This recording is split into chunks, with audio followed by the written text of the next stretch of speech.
വീടിന്റെ തെക്കു പടിഞ്ഞാറ് ഭാഗത്ത് പ്രധാന ഡോറ് വന്നിട്ടുണ്ടെങ്കിൽ ആ വീട്ടിൽ പൈസ നിൽക്കാനുള്ള സാധ്യത വളരെ കുറവാണ്. സെപ്റ്റിക് ടാങ്ക്, വേസ്റ്റ് വാട്ടറിന്റെ കുഴി, കിണറ്, ബോർവെല്ല് ഇതൊക്കെ വലിയ കടബാധ്യതകൾ ജീവിതത്തിലേക്ക് കൊണ്ടുവരുമെന്നാണ് ഫെങ്ഷുയിൽ പറയുന്നത്. നമ്മുടെ സ്വീകരണ മുറിയുടെ തെക്ക് കിഴക്ക് ഭാഗത്ത് നമുക്കൊരു ലക്കി ബാമ്പ് വയ്ക്കുന്നത് നമുക്ക് സാമ്പത്തികമായിട്ട് നേട്ടം ഉണ്ടാക്കി തരും. ഒരു ബക്കറ്റ് വെള്ളം നമുക്ക് ആ ഭാഗത്ത് വെച്ചുകൊണ്ട് പോലും നമുക്ക് ഇതിനെ കറക്റ്റ് ചെയ്യാനായിട്ട് സാധിക്കും. നമസ്കാരം.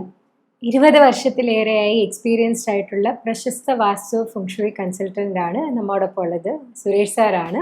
സാർ, അതിന് ഡൗട്ട്, ഇപ്പോൾ ഒരുപാട് പേർക്ക് കടബാധ്യതകളൊക്കെ വരുന്നവരാണ്. ഈ ഒരു കാലഘട്ടത്തിൽ കടം മേടിക്കുന്നു, ബാധ്യത ഉണ്ടാവുന്നു. അതിൽ ചിലർ പറഞ്ഞു കേട്ടിട്ടുണ്ട് ഈ വാസ്തുവും ഈ കടബാധ്യതയായിട്ടൊക്കെ ബന്ധമുണ്ടെന്ന്. അത് അങ്ങനെ ഉണ്ടോ? പല കാരണങ്ങളാൽ കടം ഉണ്ടാവാം.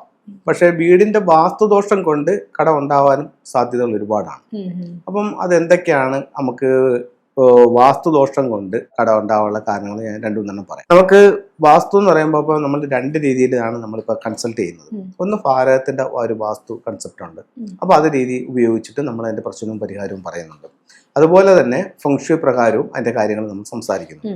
ഞാനത് രണ്ടും പറയാം. ഒരു വ്യക്തി ഒരു വീട്ടിൽ താമസിക്കുകയാണ്. താമസിക്കുന്ന വീടിനെ സംബന്ധിച്ചിടത്തോളം ആ വീടിന്റെ ഗുണവും ദോഷവും ഇദ്ദേഹത്തെ ബാധിക്കും. ആ വീടിന് ഗുണപരമായിട്ട് എന്തൊക്കെ കാര്യങ്ങളുണ്ടോ അത് ഇദ്ദേഹത്തിന് കിട്ടും. ദോഷപരമായിട്ട് എന്തൊക്കെ കാര്യങ്ങളുണ്ടോ അതും ഇദ്ദേഹം അനുഭവിക്കേണ്ടി വരും.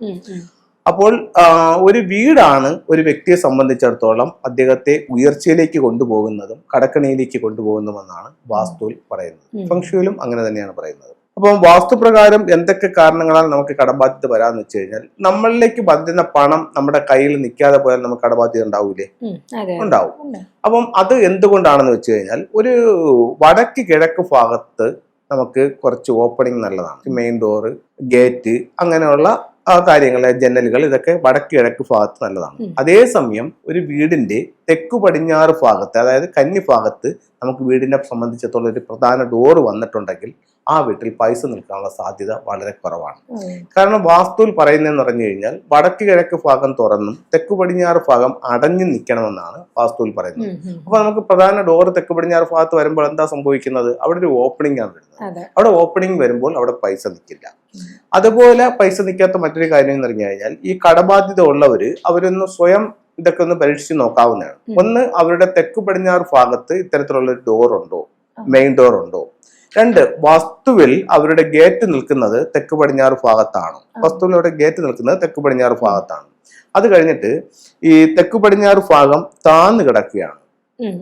തെക്ക് പടിഞ്ഞാറ് ഭാഗത്ത്, അതായത് കന്നിമൂല ഭാഗത്ത് കിണറോ ബോർവെല്ലോ സെപ്റ്റിക് ടാങ്കോ വേസ്റ്റ് വാട്ടറിന്റെ അങ്ങനെ എന്തെങ്കിലും കുഴികളുണ്ടോ? വീട് പണി കഴിച്ചപ്പോൾ വീടിനെ സ്ക്വയറോ റെക്ടാങ്കിൾ ഷേപ്പിലോ എടുക്കുകയാണെങ്കിൽ തെക്കു പടിഞ്ഞാറെന്ന് പറയുന്ന ഭാഗത്ത് റൂം ചെയ്യാതെ ഓപ്പൺ ആയിട്ട് വിട്ടിട്ടുണ്ടോ? ഇപ്പൊ 2 നിലയോ 3 നിലയോ ഉണ്ടെന്നുണ്ടെങ്കിൽ കന്നിമൂല ഭാഗം ഏറ്റവും താഴ്ന്നു കിടക്കുകയാണോ? അങ്ങനെയുള്ള കാര്യങ്ങൾ ഒന്ന് ശ്രദ്ധിച്ചാൽ ഈ പൈസ നിൽക്കാത്തതിന്റെ ഒരു കാരണം മനസ്സിലാവും. ഇത് ഞാൻ പറഞ്ഞത് വാസ്തുവാണ്. വാസ്തുവിൽ എന്തെല്ലാം കാരണങ്ങൾ കൊണ്ട് വരുന്നുണ്ട്? തെക്ക് പടിഞ്ഞാറ് ഭാഗത്ത് നമുക്കൊരു ഡോറ് വരുന്നത്, തെക്ക് പടിഞ്ഞാറ് ഭാഗം മിസ്സായി വരുന്നത്, തെക്ക് പടിഞ്ഞാറ് ഭാഗത്ത് വരുന്ന കുഴികൾ, അത് കണക്ക് തന്നെ ആ ഭാഗം താഴ്ന്നു നിൽക്കുന്നത്, അവിടെ ഗേറ്റ് വരുന്നത്, ഇതൊക്കെ കൊണ്ട് നമുക്ക് വീട്ടിൽ പൈസ നിൽക്കാത്തൊരവസ്ഥ ഉണ്ടാവും. ഇത് വാസ്തു. ഇനി ഫെങ്ഷുയി പ്രകാരം എന്തൊക്കെ കാരണങ്ങൾ കൊണ്ട് നിൽക്കത്തില്ലാന്ന് വെച്ച് കഴിഞ്ഞാൽ, വീടിന്റെ തെക്ക് കിഴക്ക് ഭാഗത്ത് നമുക്ക് ഒരു സെപ്റ്റിക് ടാങ്ക്, വീടിന്റെ തെക്ക് കിഴക്ക് ഭാഗത്ത് നമുക്കൊരു ടോയ്ലറ്റ്, വീടിന്റെ തെക്ക് കിഴക്ക് ഭാഗം മിസ്സിംഗ് ആവുക എന്ന് വെച്ച് കഴിഞ്ഞാൽ, വീട് സ്ക്വയറോ റെക്ടാങ്കിൾ ഷേപ്പിലോ എടുക്കുമ്പോൾ ആ ഭാഗത്ത് ശൂന്യമായി കിടക്കുക, റൂമുകളില്ലാതെ കാലിയായി കിടക്കുക, ഇതിനാണ് മിസ്സിംഗ് എന്ന് പറയുന്നത്. ഈ 3 കാരണങ്ങൾ കൊണ്ട് നമുക്ക് സാമ്പത്തിക പ്രശ്നങ്ങളും കടബാധ്യതകളും ഉണ്ടാവും. ഇതിൽ ഏറ്റവും രൂക്ഷമായ ഒരു കാര്യം എന്ന് പറഞ്ഞാൽ, തെക്ക് കിഴക്ക് ഭാഗത്ത് വരുന്ന സെപ്റ്റിക് ടാങ്ക്, വേസ്റ്റ് വാട്ടറിന്റെ കുഴി, കിണറ്, ബോർവെല്ല്, ഇതൊക്കെ വലിയ കടബാധ്യതകൾ ജീവിതത്തിലേക്ക് കൊണ്ടുവരുമെന്നാണ് ഫെങ്ഷുയിൽ പറയുന്നത്. ഇത് കേൾക്കുന്ന ഒരാൾ പറയുന്നുണ്ട്, സാറേ എൻ്റെ വീട്ടിൽ ഈ ഭാഗത്തെങ്ങും യാതൊരു പ്രശ്നങ്ങളുമില്ല, ഞാൻ സെർച്ച് ചെയ്തു, പിന്നെ എന്താണ് എൻ്റെ പ്രശ്നം? പക്ഷെ എനിക്ക് കടബാധ്യതയാണ്. എന്താണ് കാരണം എന്ന് ചോദിച്ചു കഴിഞ്ഞാൽ, അവിടെയും 2-3 കാരണങ്ങൾ വേറെ പറയാനുണ്ട്. ഒന്നെന്ന് പറഞ്ഞു കഴിഞ്ഞാൽ, നമ്മൾ ഒരുപാട് പ്രോഗ്രാമുകളിൽ പറഞ്ഞു പോയിട്ടുള്ളൊരു കാര്യമാണ് വീടിന്റെ ഫ്ലൈങ് സ്റ്റാർ എന്ന് പറയുന്നത്. ഫ്ലൈങ് സ്റ്റാർ എന്ന് പറഞ്ഞാൽ നമുക്ക് നമ്മുടെ പ്രഥമ ദൃഷ്ടിയാൽ നമുക്കിത് കാണാൻ പറ്റില്ല. ഓരോ ദിക്കിലും വരുന്ന നക്ഷത്രങ്ങൾ ഏതാണെന്ന് കാണാൻ പറ്റില്ല. ഞാൻ ചെന്ന് കയറിയാൽ എനിക്കും അത് കാണാൻ പറ്റില്ല. പക്ഷെ എനിക്കിത് കണ്ടുപിടിക്കാൻ പറ്റും. അപ്പോൾ വീടിന്റെ കൃത്യമായിട്ടുള്ള പ്ലാനുകളും കാര്യങ്ങളും എടുത്തിട്ട് ഓരോ ദിക്കിലും വരുന്ന നക്ഷത്രങ്ങൾ എടുത്ത് നോക്കുമ്പോൾ ഈ വ്യക്തിയുടെ പ്രധാന വാതിലിൽ ഒരു 7 ഉണ്ടെങ്കിൽ, അതായത് ഇപ്പോൾ അതിന്റെ ഒരു കോമ്പിനേഷൻ എടുക്കുമ്പോൾ 9-7 ആണ് പ്രധാന വാതിൽ നിൽക്കുന്നതെന്നുണ്ടെങ്കിൽ ഇദ്ദേഹത്തെ മറ്റുള്ളവർ പറ്റിക്കാന്ന് പറഞ്ഞു കഴിഞ്ഞാൽ ഇപ്പോൾ ഒരുപാട് കൺസൾട്ടിങ്ങിനൊക്കെ പോകുമ്പോൾ ആൾക്കാർ പറയുന്നുണ്ട് ബിസിനസ്സിലൊക്കെ ചേർക്കാമെന്നും പറഞ്ഞിട്ടും വേറെ പുറത്തൊക്കെ ബിസിനസ് ചെയ്യാമെന്നും പറഞ്ഞിട്ടും ഇവരെയും കൂടെ ഇതിനകത്തോട്ട് ചേർത്തിട്ട് ഇവരെ നല്ലൊരു എമൗണ്ട് വാങ്ങിക്കുമ്പോൾ മറ്റേ വ്യക്തി പറ്റിച്ചുകൊണ്ട് പോയിട്ടുള്ളതായിരിക്കാം, ഒരു പക്ഷെ ആ വ്യക്തിക്കും സംഭവിച്ചിട്ടുള്ളതായിരിക്കാം. എന്ത് തന്നെ ആയാലും ഇവരുടെ കാശ് പോകും. ഇത് ഈ 7 വാതിലുള്ള വ്യക്തികളെയാണ് കൂടുതലായിട്ട് ബാധിക്കുന്നത്. അതല്ലെങ്കിൽ എന്ത് സംഭവിക്കും? ഇദ്ദേഹത്തിന്റെ ബെഡ്റൂമിൽ 7-9 കോമ്പിനേഷൻ ആയിരിക്കും. ഒന്നുകിൽ ഇദ്ദേഹത്തിന്റെ എൻട്രൻസ് 9-7 കോമ്പിനേഷൻ ആയിരിക്കും, അല്ലെങ്കിൽ ഇദ്ദേഹത്തിന്റെ ബെഡ്റൂം 7-9 കോമ്പിനേഷൻ ആയിരിക്കും. ഇത്തരം വീടുകളിൽ ഇത്തരത്തിലുള്ള സാധ്യതകൾ കൂടുതലാണ്. എന്തായാലും ബെഡ്റൂമിൽ മൗണ്ട് സ്റ്റാർ ആയിട്ട് 7ഉം എൻട്രൻസിൽ വാട്ടർ സ്റ്റാർ ആയിട്ട് 7ഉം വന്നു കഴിഞ്ഞാൽ ഇവരെ ഇത്തരത്തിലുള്ള സംഭവം ഉണ്ടായിരിക്കാം.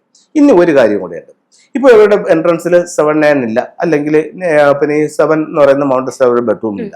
ഇവർ കിടക്കുന്ന ബെഡ്റൂമിൽ ഒരു 5-2 കോമ്പിനേഷൻ, അല്ലെങ്കിൽ ഇവരുടെ എൻട്രൻസിൽ ഒരു 2-5 കോമ്പിനേഷൻ ഇങ്ങനെ വന്നിട്ടുണ്ടെങ്കിലും ഇവർക്ക് ഉറപ്പായിട്ട് ഇത് സംഭവിക്കും. ഞാൻ കുറച്ചും കൂടെ വ്യക്തമായിട്ട് 5-2 7-2 എന്നൊക്കെ പറയുമ്പോഴത്തേക്ക് ഇത് ആദ്യമായിട്ട് കാണുന്നവർക്കൊന്നും മനസ്സിലായില്ലെങ്കിൽ ഞാൻ ഒന്നും കൂടെ പറയാം.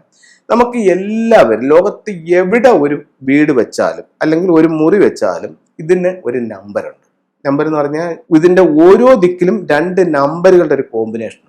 ആ കോമ്പിനേഷൻ അത് കൃത്യമായിട്ട് അതാത് സ്ഥലങ്ങളിലുണ്ട്.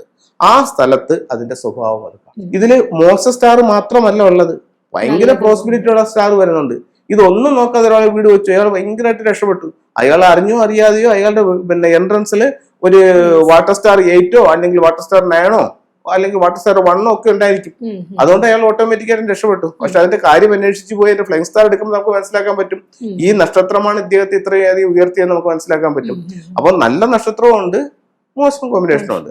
അപ്പൊ ഇത്തരത്തിലുള്ള ഒരു വാട്ടർ സ്റ്റാർ 7 വരികയോ അല്ലെങ്കിൽ മൗണ്ട് സ്റ്റാർ 7 വരികയോ അല്ലെങ്കിൽ ഒരു 5-2 2-5 കോമ്പിനേഷനിലൊക്കെയാണ് നമ്മുടെ എൻട്രൻസ് എങ്കിലും കടബാധ്യതയ്ക്ക് സാധ്യതയുണ്ട്.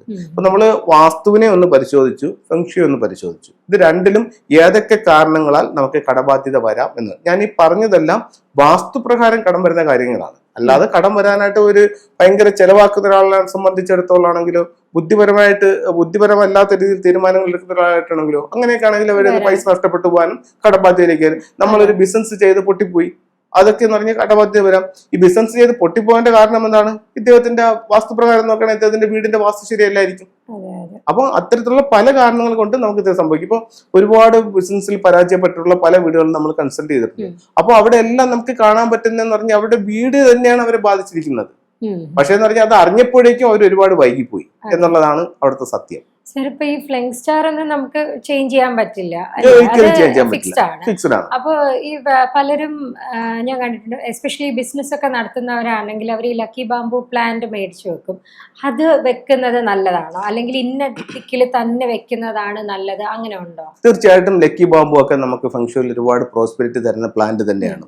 പക്ഷെ ഒരു ലക്കി ബാംബു വെച്ചതുകൊണ്ട് നിങ്ങളുടെ സകല പ്രശ്നവും തീരുമെന്ന് ഞാൻ പറയുന്നില്ല. പക്ഷെ എന്ന് പറഞ്ഞു കഴിഞ്ഞാൽ നിങ്ങൾക്ക് ഒരു ഫിനാൻഷ്യൽ ആയിട്ട് ഒരു ഗ്രോത്ത് ഉണ്ടാക്കാനായിട്ട് ലക്കി ബാംബുവിന് സാധിക്കും.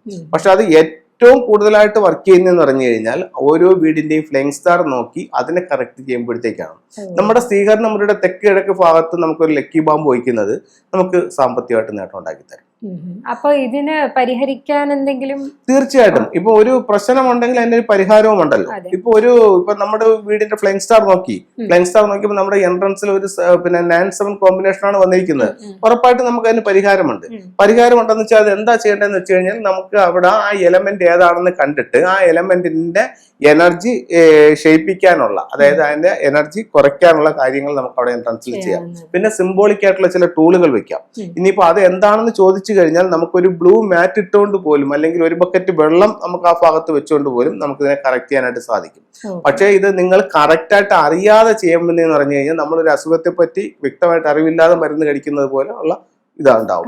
കാരണം ഇത് നമ്മൾ സ്വയം ഡോക്ടർ ആവാതെ ഇത്തരത്തിലുള്ള കേസുകളിൽ നമ്മൾ ഒരു നല്ലൊരു ഫംഗ്ഷൻ കൺസൾട്ടിനെ കാണിച്ച് എന്താണ് പ്രശ്നമെന്ന് കണ്ടിട്ട് അതിനെ ക്യൂർ ചെയ്യുക. ഇതിൽ ഭൂരിഭാഗം വീടുകളിലും സംഭവിക്കുന്നതെന്ന് പറഞ്ഞു കഴിഞ്ഞാൽ ഇവർ ഏറ്റവും അവസാന ഘട്ടത്തിലായിരിക്കും ഇവിടെ എത്തുന്നത്. ആ സമയത്ത് ഇവർക്കൊരു ടൂൾ വാങ്ങിക്കാനോ ഒരു കൺസൾട്ടിങ് ചെയ്യാനോ പോലും പൈസ ഇല്ലാത്തൊരവസ്ഥയിലേക്ക് ഇവർ മാറിയിട്ടുണ്ടാവും. തീർച്ചയായിട്ടും കണ്ടുകൊണ്ടിരിക്കുന്നവരാണെങ്കിൽ സാറിനെ കൺസൾട്ട് ചെയ്തിട്ട്, ഇപ്പൊ സാമ്പത്തിക പ്രശ്നങ്ങളുണ്ടെങ്കിൽ സാറിനെ ഒന്ന് കൺസൾട്ട് ചെയ്തിട്ട് നിങ്ങളുടെ ഡൗട്ട്സ് ഡയറക്ട്ലി തന്നെ ചോദിക്കുക. എന്നിട്ട് നിങ്ങൾ എന്താണ് ഇനി അടുത്ത സ്റ്റെപ്പ് ചെയ്യേണ്ടതെന്ന് ആലോചിക്കുക. ഇനി ഇത് കൂടാതെ ഡൗട്ട്സ് ഉണ്ടെങ്കിലും സാറിനെ കോൺടാക്ട് ചെയ്താൽ ഡയറക്ട്ലി കൺസൾട്ട് ചെയ്യാവുന്നതാണ്. ഇനിയുള്ള എപ്പിസോഡ്സും കാണുക. ഇന്നത്തെ എപ്പിസോഡ് ഇവിടെ വൈൻഡപ്പ് ചെയ്യുന്നു.